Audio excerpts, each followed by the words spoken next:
Meu Pai, nos colocamos em Tua presença, ó Deus, para Te agradecer por esta festa maravilhosa. Eu creio que a Tua presença foi grandemente na noite passada e eu creio que nesta noite vai ser a mesma coisa. Que o Senhor, Pai querido, venha falar em nossos corações, meu Deus. Pai, nesta noite o Senhor verá alguém fraco, desanimado, pensando em sair da Tua presença, que o Senhor toque no coração do Teu Filho nesta noite. Não deixe desanimar. Que as pessoas que entraram por esta porta, meu Deus, com alguma enfermidade, com algum problema, que o Senhor venha entrar com a providência, com a cura e com a libertação em nome de Jesus. Que aqueles que entraram por essas portas, Papai querido, venham ouvir a Tua palavra e venham sair aqui renovado, cheio da Tua presença, transbordando do Teu Espírito Santo, ó Deus. Que nesta noite, Papai querido, o Senhor usa o pastor Aparecido, não falar aquilo que ele quer, mas aquilo que o Senhor colocou no coração do Teu servo, aquilo que o Senhor quer falar com a Tua igreja, Papai querido. Fala conosco grandemente aqui nesta noite. Faça, Papai querido, um mover sobrenatural. É o que eu te peço, te louvo e te agradeço, em nome de Jesus. Amém. Recebemos o pastor com palmas nessa noite.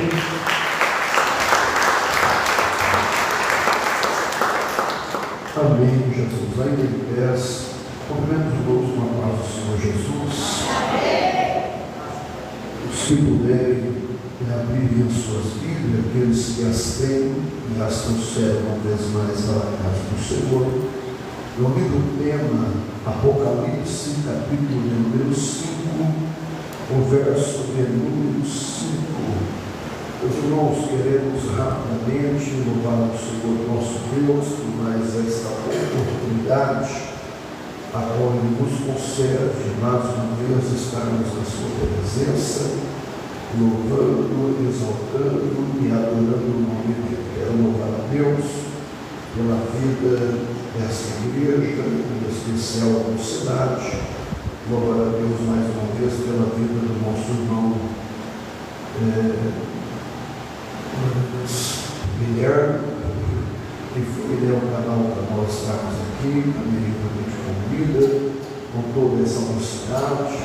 Parabenizar vocês, pelo uniforme, pela organização da festa, que Deus continue abrilhantando vocês, capacitando vocês para que, através de vocês, muitas outras vidas possam se aproximar do reino de Deus. Não foi possível hoje a minha esposa nos acompanhar, com a família, nós estamos no propósito e elas ficaram ali auxiliando a obra de Deus. Quero louvar a Deus pela vida do pastor Reinaldo, mais uma vez, na gratidão, poder retornar a essa casa, a sua família, pode ser conosco, tá? Pastor Jefferson, uma honra estar mais uma vez pregando na sua presença. Cavalheiro, que Deus abençoe. É muito bom estar na presença de homens de Deus, homens que oram, consagram a sua vida ao Senhor. Toda a igreja do Senhor, Deus nos abençoe. Eu queria, com a permissão do pastor Reinaldo, dizer que após o culto nós temos ali alguns materiais, doce, bolacha de nata, só alguns produtos, irmãos, que nós temos vendido para auxiliar a obra de Deus, nós não somos pastores salariados, assim como o pastor Reinaldo, a palavra de Cristo, na maioria dos seus pastores, eles trabalham por amor, por honra e por dedicação à obra do Senhor, recebem o auxílio dentro daquilo que a igreja pode, mas não são homens que vivem só da obra. Trabalhamos para sustentar a nossa família e temos projetos da presença de Deus. Então, você comprando, você vai estar nos abençoando em nome de Jesus. Livro do Apocalipse, capítulo número 5, verso número 5, você que achou, uma vez mais, diga amém. Amém. Acompanhe-nos visualmente, pois diz-nos assim o texto: e disse-me um dos anciões, não chores, eis aqui o leão da tribo de Judá, a raiz de Davi, que venceu para abrir o livro e desatar os 7 selos. E disse-me um dos anciões, não chores, eis aqui o leão da tribo de Judá, a raiz de Davi, que venceu para abrir o livro e desatar os 7 selos. Gostaria que você dissesse comigo, eu vou falar e você depois vai repetir comigo assim: digno, redenção e adoração. Você consegue gravar essas três palavras? Digno, redenção e adoração. Vou contar até 13 e você repete comigo. 1, 2, 3, a igreja. Digno, redenção e adoração. Mas sabe que ficou bom? Estamos melhor? 3, 2, 1. Digno, redenção e adoração. Amém? Os irmãos, assente-se, adorando a Deus. A palavra que ora o Senhor colocou ao nosso coração para essa noite, ela permeia essas três expressões: digno, redenção e adoração. Capítulo 5 do livro de Apocalipse, como já foi dito por algumas palavras pelo pastor Jefferson, e é preciso recapitular algumas coisas, embora já tenhamos dito ontem, mas como introdução desse livro, dessa mensagem, é preciso entendermos que João, ao ser colocado na ilha de Patmos, o propósito daqueles que o levou ali era que a igreja do Senhor morresse. O propósito daqueles que exilou João era que o Evangelho de Jesus Cristo deixasse de existir.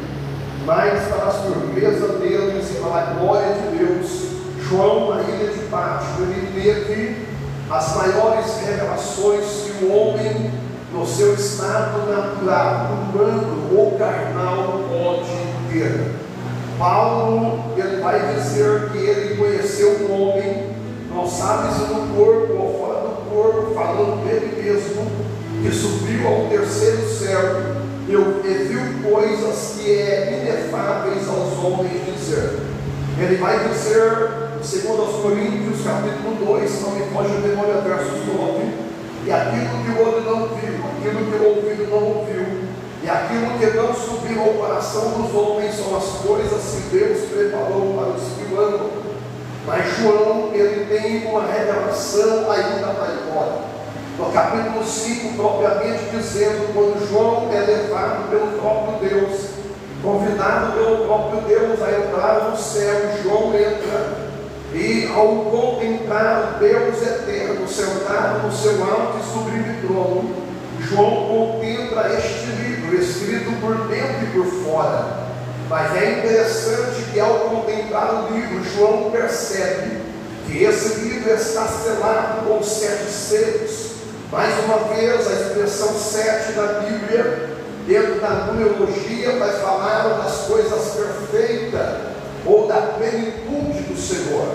E nós vemos João preocupado, porque quando João olha para este livro e percebe que ele está selado, a Bíblia vai dizer que ele ouve a voz de alguém dizendo, ou do próprio anjo, o anjo grande dizendo: quem é digno?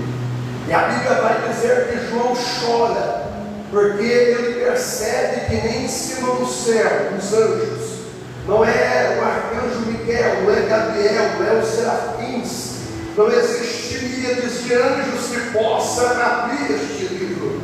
Quando ele olha na terra, também não é Abraão, não é Isaac, não é Jacó, não é Moisés, não é Noé, não é os patriarcas, não é os profetas, não é nenhum homem que antes já pisou na terra ou depois pisou na terra, de todos esses homens que pode abrir este livro. Ele também desce as profundezas, falando dos mundos dos mortos, que dentre os mortos que já desceram à sepultura, também lá não existe ninguém digno de abrir este livro. Mas quando João está olhando e entristecido, porque se o livro está selado, a expressão selado quer dizer lacrado. Nos tempos antigos, quando era enviada uma carta para o rei ou para o imperador, e essa carta, pastor Jefferson, fosse direcionada ao Senhor ou ao pastor Reinaldo, e se o rei, o monarca ou aquele que tinha o poder colocasse o seu anel, o que é o selo selo. Ele pegava o anel com o seu símbolo, olhava na ceia quente e lacrava aquela carta. Uma folha colada com a outra, entre aquele selo não podia ser rompido. Aquele que tinha a função de ser o mensageiro, de levar essa carta ao destinatário, por sorte, pastor Rinaldo ou pastor Jefferson, ou qualquer um de nós que aqui estamos, essa carta não poderia ser aberta pelo Guilherme, filho do pastor Rinaldo. Essa carta não poderia ser aberta pela esposa do pastor Jefferson. Não poderia ser aberta por ninguém a não ser ele. E quando nós vemos João olhando e percebendo que nem em cima do céu, e nem embaixo na terra, e nem debaixo da terra, existe ninguém digno de abrir este livro que está selado não com um selo, mas com 7 selos. João chora, ele se entristece, meus irmãos. É até paradoxo dizer isso, porque aonde João está? João está no céu. O céu é um lugar de glória. A Bíblia diz que no céu não haverá choro, não haverá pranto, não haverá luto, não haverá tristeza. Mas João está chorando no céu, porque quando ele olha para este livro, como já foi dito, esse livro ele guarda segredos, este livro ele guarda acontecimentos, aonde os décadas deste mundo, aqueles que já pisaram e se acharam dignos, ou se acharam merecedores de serem adorados, ou de serem reverenciados, não são capazes de abrir. Não é Nero, não é Hitler, não é nenhum desses grandes homens que foram chamados de Alexandre, ou de todos esses como Napoleão Bonaparte, e muitos outros que já passaram por aqui. Eles não são capazes de abrir este livro, mas de repente a Bíblia diz que o ancião, ele coloca a mão sobre o ombro de João, e ele diz: não chores, porque eis aí o Cordeiro de Deus, o leão da tribo de Judá, a raiz de Davi, aquele que venceu. Escute, meus irmãos, qual é a expressão digno? O que quer dizer a palavra digno? A expressão digno quer dizer aquele que é merecedor, aquele que conquistou o direito. Então o ancião está dizendo para João: calma, João, porque há esperança. Existe aquele que venceu. E quem é este que venceu? É o próprio Jesus, o Filho de Deus, que um dia se fez homem. Paulo vai escrever dizendo que ele, sendo igual a Deus, ele não usou de usurpação o ser igual a Deus, antes aniquilou-se a si mesmo e tomou forma de homem e humilhou-se sobre a cruz e foi humilhado até a morte de cruz. Agora escute-me nessa noite, quando o ancião diz para João: eis aí aquele que venceu. Nós vamos olhar no Evangelho de Mateus capítulo 28, após Jesus já ter morrido na cruz e ter ressuscitado ao terceiro dia. A Bíblia diz que ele vai se apresentar aos seus discípulos, e quando ele se apresenta aos seus discípulos, no Evangelho de Mateus capítulo 28, versos 18, propriamente dito, Jesus vai dizer as seguintes palavras: e chegando-se Jesus falou-lhe dizendo: é-me dado todo o poder no céu e na terra. Quando João está lá olhando para o livro, ele está dizendo: não achei ninguém no céu, na terra e nem debaixo da terra. Mas o ancião olha para João e diz: não chores, porque eis aí o leão da tribo de Judá, eis aí a raiz de Davi. E Jesus, ao ressuscitar, ele se apresenta aos discípulos e ele vai dizer: é-me dado todo o poder, na onde? No céu, na terra, debaixo da terra, no presente, no porvir, no passado e na eternidade. Ele é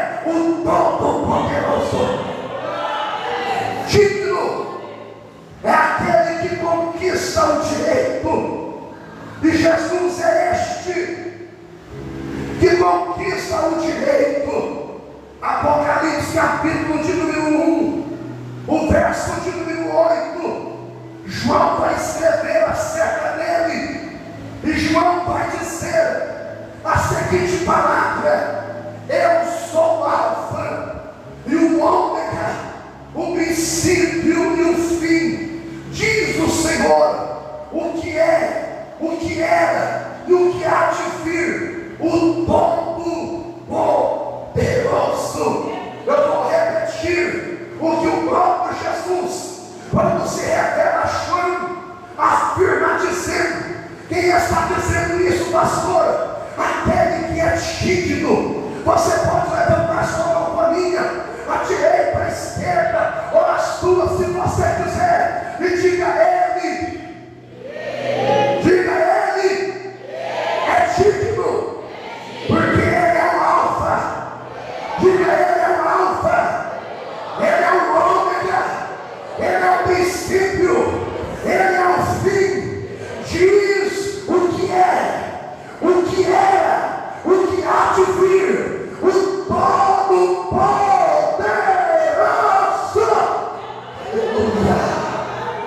Aleluia, aleluia, aleluia, aleluia.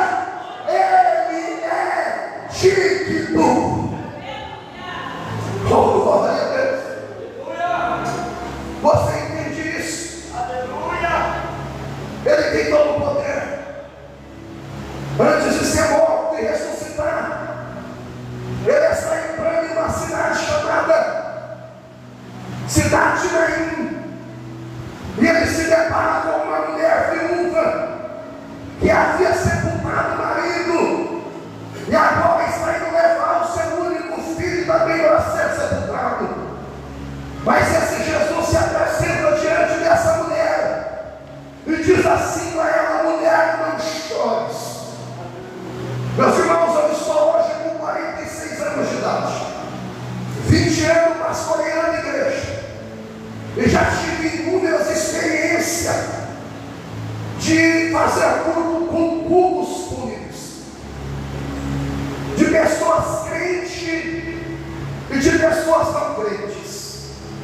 Já tive inúmeras oportunidades e experiências de estar diante de filhos que perderam pais e mães, diante de mães e pais que perderam filhos, diante de esposo que perdeu esposa, diante da esposa que perdeu o esposo, diante de irmão que perdeu o irmão.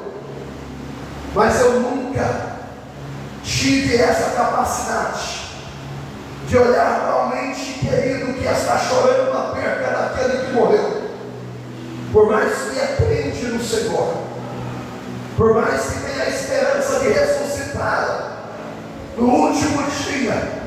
Eu nunca tive a ousadia de dizer: não chores. Porque se você dizer para alguém que está velando morto: não chores, você tem que ter condições de dizer para ela assim: eu vou tirar você dessa situação. E é isso que Jesus está dizendo para aquela mulher. Porque olhar para uma mulher viúva que já não tem mais marido, e que a sua única fonte de renda seria o seu filho, e ele está morto, sendo levado ao cemitério, e ele para a multidão e diz: não chores.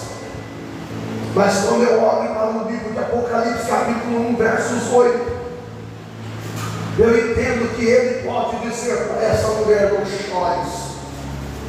Eu entendo que ele pode dizer para você, pai, que está aqui nessa noite: não perca a esperança.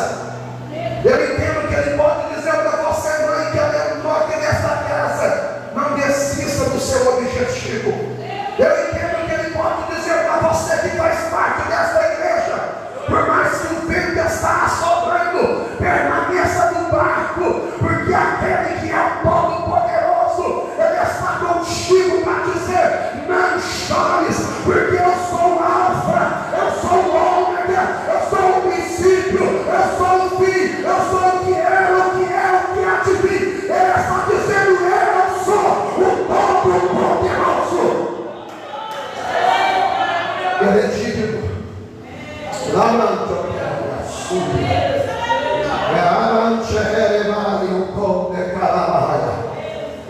não sei se você consegue entrar no mundo espiritual aqui neste lugar. E eu não sei se você consegue olhar para esse problema que você está enfrentando. Eu não sei se você consegue olhar para essa dificuldade que você está diante dela agora. E você consegue trazer Jesus diante desse problema. Porque aquele que te trouxe aqui está dizendo: eu sou digno. O que é digno, pastor? Eu tenho condições. O que é digno, pastor? Eu tenho um poder nas minhas mãos. Sabe o que ele está dizendo para você nessa noite? O seu problema não é maior do que a minha ação. A sua luta não é maior do que o meu poder. A igreja, o Deus que te ama, ele está dizendo para você que ele tem todo o poder. Então apoia ele nessa noite, porque ele é digno. Glória. Digno. Digno. Pastor, por que você dá glória? Porque ele é digno. Pastor, por que você canta? Porque ele é digno. Pastor, por que você prega? Porque ele é digno. Pastor, por que você evangeliza? Porque ele é digno. Pastor, por que você obedece? Porque ele é digno. Pastor, por que eu devo fazer parte do grupo de jovens? Porque ele é digno. Pastor, por que eu devo fazer parte da semana do circulação? Porque ele é digno. Pastor, por que eu devo te ensinar? Porque ele é digno. Por que eu devo ofertar? Porque ele é digno. Por que eu devo permanecer firme? Porque ele é digno. Glória a Deus. Aleluia. Ele é digno. Redenção. Primeiro, ele é digno. Segundo, redenção. Apocalipse capítulo 5, versos de número 9. Apocalipse 5, versos 9. Que vai dizer assim: e cantavam um novo cântico, dizendo: digno és de tomar o livro e de abrir os seus selos, porque foste morto e com o teu sangue compraste para Deus homens de toda tribo e língua, de toda tribo e língua, e povos e nações. Redenção. Quando eu olho para a palavra redenção, eu encontro o significado de resgate, libertação, salvação, reabilitação, reparo, ou ato de redimir. Pastor, o que é a palavra redenção no termo bíblico? Na Bíblia, redenção significa redimir uma pessoa ou propriedade, pagando o preço da vida e recuperando o perdido. A redenção é a obra de Deus para salvar, edificar e glorificar o homem. O que é a redenção no contexto cristão? A redenção é a transformadora, trazendo uma mudança radical na identidade e comportamento dos crentes. O que é a redenção, pastor? É ser comprado, é ser tomado de volta. Aleluia. E quando eu olho para essa palavra, o João está ouvindo o ancião dizer: o cordeiro é digno, o leão da tribo de Judá é digno, a raiz de Davi é digno. Por que ele é digno, pastor? Porque ele comprou com o seu próprio sangue. Se nós olharmos em 1 Pedro capítulo 1, verso de número 18, Pedro está escrevendo a igreja, e ele vai dizer no capítulo 1 do seu livro, 19, sabendo que não foi com coisas corruptíveis, como prata ou ouro, que fostes resgatados, comprados da vossa vã maneira de viver, que por tradição recebestes dos vossos pais. Olha o versículo 19: mas com o precioso sangue de Cristo, como de um cordeiro imaculado e incontaminado. Redenção. Olha para alguém que está do seu lado e diga para ele assim: você foi comprado. Fala para ele entender: você foi comprado. E qual foi o preço, pastor? Que ele pagou por mim, o seu próprio sangue. E quando nós olhamos Pedro dizendo que não foi com coisa corruptível, com prata, com ouro, com coisas que são supérfluas, com sangue de animal, mas com o seu próprio sangue.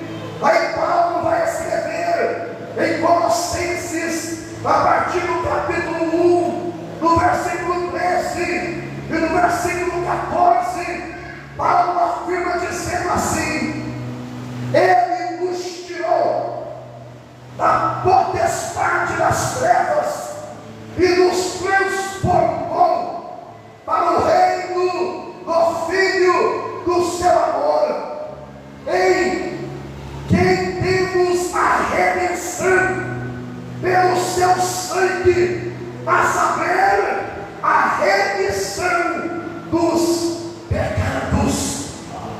Sabe o que Paulo está afirmando?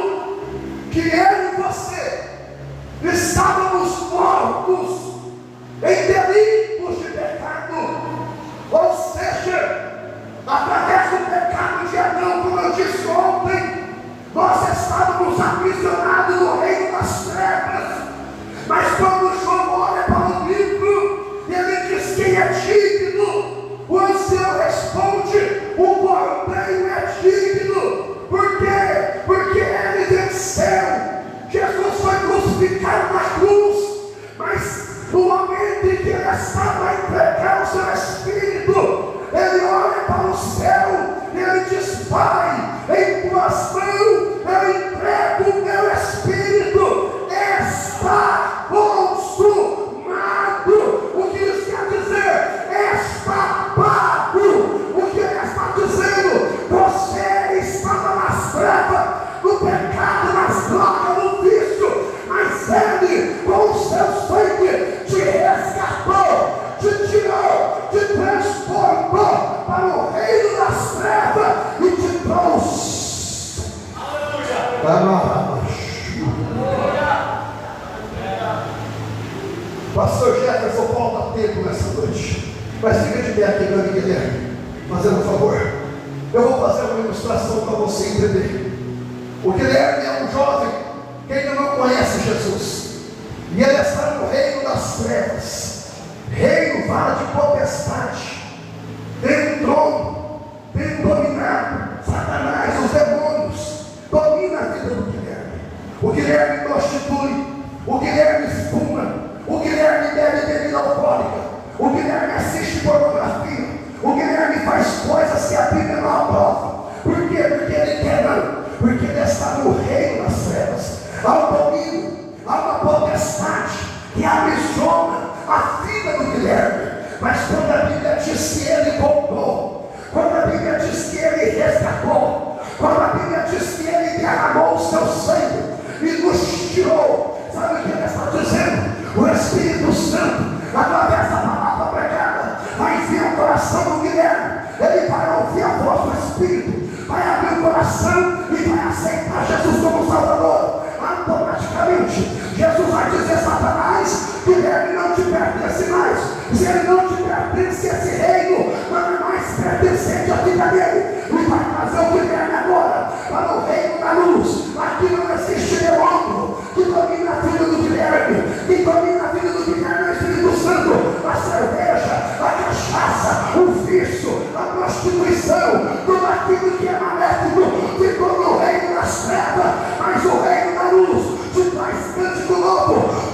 vida nova, que traz transformação. Obrigado, Guilherme. Olha, alguém que está no chamado, e diga para ele: Ele te comprou, Ele te comprou, Ele te comprou.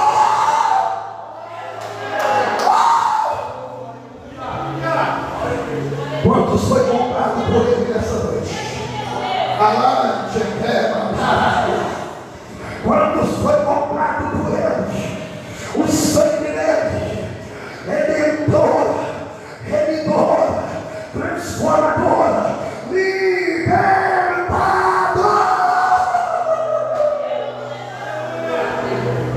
Aleluia. Digno, redenção e adoração. Apocalipse capítulo 5, a partir do verso de número 11. Oh, coisa linda, oh glória. Apocalipse capítulo 5, versos 11.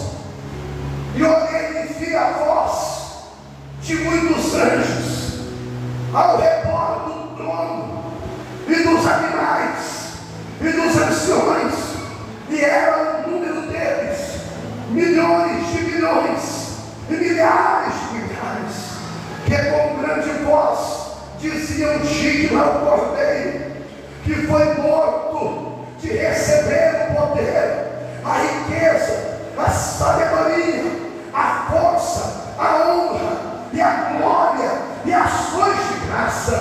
E ouvi a toda criatura que está no céu e na terra e debaixo da terra, e que está no mar e em todas as outras coisas que nele está, dizendo ao que está assentado sobre o trono, ao Cordeiro seja dada ações de graça e honra e glória e poder para todos sempre.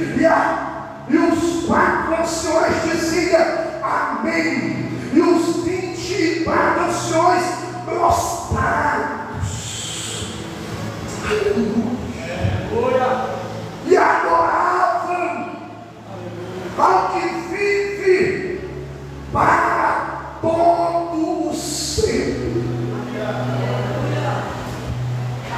Digno, redenção e adoração. Aleluia.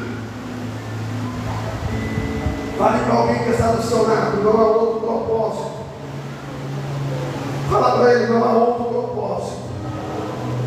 Se a sua vida não for uma vida de adorador, escute-me, a sua vida não tem sentido, irmão.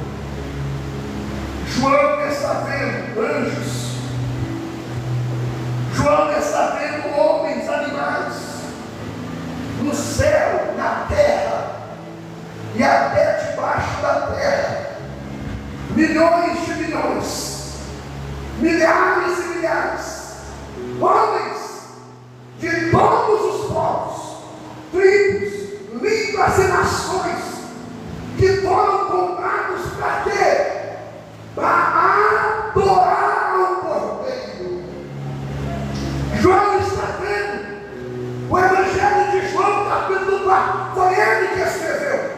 A mulher samaritana diante de Jesus, e ela olha para Jesus e faz uma pergunta interessante: Senhor, nós os samaritanos adoramos ao Senhor no monte, os judeus te adoram em Jerusalém no templo.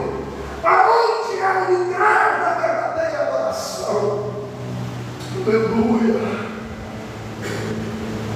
Jesus está dizendo: mulher, em verdade eu te digo que vem a hora, e ela já chegou, em que os verdadeiros adoradores adorarão ao Pai em espírito e em verdade. Porque importa que aqueles que o adorem em espírito e em verdade. Por quê? Porque Deus é espírito. Aqui você não consegue adorar Deus aqui. plenitude do seu poder. Aqui você não consegue adorar a Deus na íntegra, irmão. Não venha me dizer que sim, que eu não acredito. Principalmente quando você tem um filho doente. Principalmente quando você tem uma conta acima do que você consegue pagar amanhã. Um boleto que, se você não pagar, o banco vai tomar sua casa, o seu carro, aquilo que você paga, financiar. Uma situação do casamento. Eu sei que você entra para adorar, mas existe uma divisão na sua mente. O horário que te preocupa, porque somos humanos e temos que trabalhar amanhã. Não vai acabar esse culto. Você é um adorador, mas está preocupado com coisas externas. Mas quando João Guilherme entra lá e ele vê, no capítulo 5, ele entende, pastor Jefferson, que aquilo que Jesus falou para a mulher samaritana vai acontecer na eternidade. Porque na eternidade, meus irmãos, nós vamos estar como os anjos que Isaías viu no capítulo 6. Ele vai dizer: no ano que morreu o rei dos céus, eu vi o Senhor assentado no alto e sublime trono, e a glória dele mexia os umbrais da porta e toda a casa foi cheia. Mas de repente ele diz: eu vi os serafins que voavam diante do trono, e cada um deles tinha 6 asas, com 2 asas sobre os pés, em sinônimo de santidade e reverência, com 2 asas sobre o rosto, porque ninguém é digno de olhar para ele, porque ele é a glória por todo sempre, e com 2 palavras, e diziam uns aos outros: Kadosh, Kadosh, Kadosh Sarosh, que quer dizer santo, santo, santo.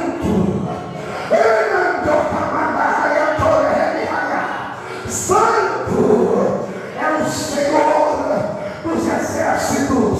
Quantos adoradores aqui conseguem ficar de pé comigo agora? E conseguem levantar sua mão? Fica de pé comigo. Nós somos a igreja que estamos ensaiando na terra o que vamos fazer na eternidade. Esse grupo aqui é um ensaio. O louvor que você cantou, minha irmã, o louvor que você cantou, meu jovem, uma peça que vocês fez na cidade, é só um ensaio, porque na eternidade não vai ter noite, não vai ter dia, vai ser para todo sempre. Nós vamos dizer: santo, santo, santo. Eu estava estudando essa passagem bíblica, pastor Reinaldo, eu fiquei maravilhado quando eu ouvi isso, um professor ensinando e dizendo que lá nós cantaremos cânticos que vai ser totalmente diferente dos cânticos daqui, porque aqui nós cantamos hinos que falam dentro do nosso contexto, né? Quem me viu na prova e não me ajudou, esse não vai ter no céu, porque no céu não vai ter inveja, pastor Reinaldo. Quem achou que eu tinha morrido, entendendo assim, quem achou que eu tinha morrido, vai lá e pega quem falou que estava caído, avisa que eu estou de pé. No céu não vai ter esse horror, porque no céu vai ser perfeição. Aleluia. Mas sabe que vai haver no céu um novo cântico, cânticos espirituais. Mas esse cântico eu tenho certeza, você consegue segurar sua mão, levantar. Vamos fazer um ensaio rapidinho e vamos dizer assim: santo, santo. Ensaio, meu filho. Vamos fazer que você está na eternidade, na presença daquele que é digno, daquele que te comprou com sangue. Vamos lá: santo, santo, santo, santo. Vai dizer: santo, santo,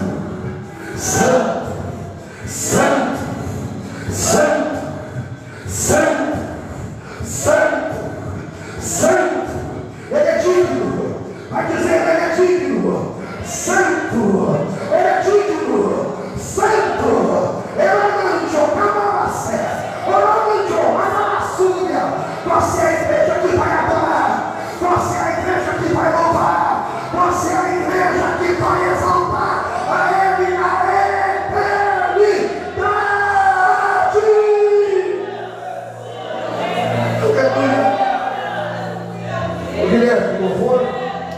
Eu queria convidar você aqui. Pelo encerramento desse congresso, eu quero fazer uma oração especial pela igreja que vai adorar o Todo-Poderoso na eternidade. Se você quiser vir à frente, pastor, eu estou enfrentando uma luta, eu preciso de um milagre. Pastor, eu preciso de uma resposta. Pastor, eu quero só continuar adorando. Eu quero continuar louvando independente da luta. Saia do seu lugar, vem à frente, eu vou orar por você. Depois do culto, irmãos, eu vou apresentar o material e vou embora, tá? Posso, pastor? Olha, hoje, 100 quilômetros, se quiser oração, vem agora. Vou orar por você agora. Ontem eu orei, hoje eu não posso orar, não preciso voltar para a minha casa. Tem um que não vem agora, acaba o culto, fica lá pedindo depois. A oração é agora, vem que eu vou orar por você. Ungir você, pôr as mãos sobre você, se você quiser oração. Você não pode ficar no seu lugar, mas se você quiser, venha para frente. Você que faz parte da igreja, que vai adorar Ele na eternidade. Você que faz parte da igreja. Pastor, eu não tive oportunidade aqui, mas você vai ter lá. Pastor, eu não cantei aqui, mas você vai cantar lá.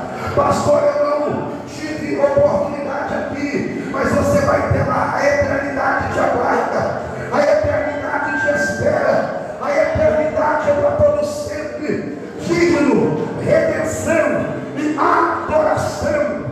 Digno, redenção e adoração. A sua vida não tem sentido se não for adorar a Deus. É uma